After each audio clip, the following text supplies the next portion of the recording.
Imagining the stargazer asking questions of the stars. I'm sure all of us, if we have long enough to look at the stars, find ourselves wondering all kinds of things about ourselves and our place in the universe. Stargazer is virtuosic, it's beautiful, it's brilliantly scored, it sparkles, and it really lets the solo trombone sing. Something kind of obvious and visual about the way the slide of the trombone extends that reminded me of a telescope. So I was just seeing somebody with a telescope looking at the stars.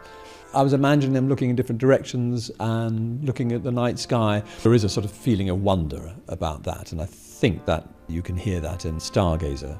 You can hear the trombone kind of calling, and at first there's no immediate response, but then you start to hear like a distant echo, and it's as if there is a kind of answer.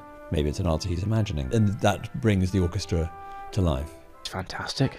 I think it's absolutely brilliant, magical. Peter Moore is an extraordinary player. Appointed to the London Symphony Orchestra as principal trombone when he was just 18 years old, Peter Moore is truly one of the finest trombonists in the world. What's so amazing about this piece is all of the different styles that he manages to get in there, and references, very much retaining his own voice, but references he uses to other composers as well. There's a wonderful section in the concerto that I imagine in kind of a jazz bar in a basement, where you have the cellos and basses playing pizzicato and the trombone is kind of soloing over the top, and that's very much Jonathan's reference to the jazz history of the trombone. It makes me think of Holst and the Planets, a wonderful theme that gets passed around the orchestra, and eventually the trombone takes it over. This kind of ba-ba-ba-bam, ba-ba-ba-ba starts in the horns and trumpets, and then the trombone takes over, and that's the entire brass section of the orchestra really coming to the fore.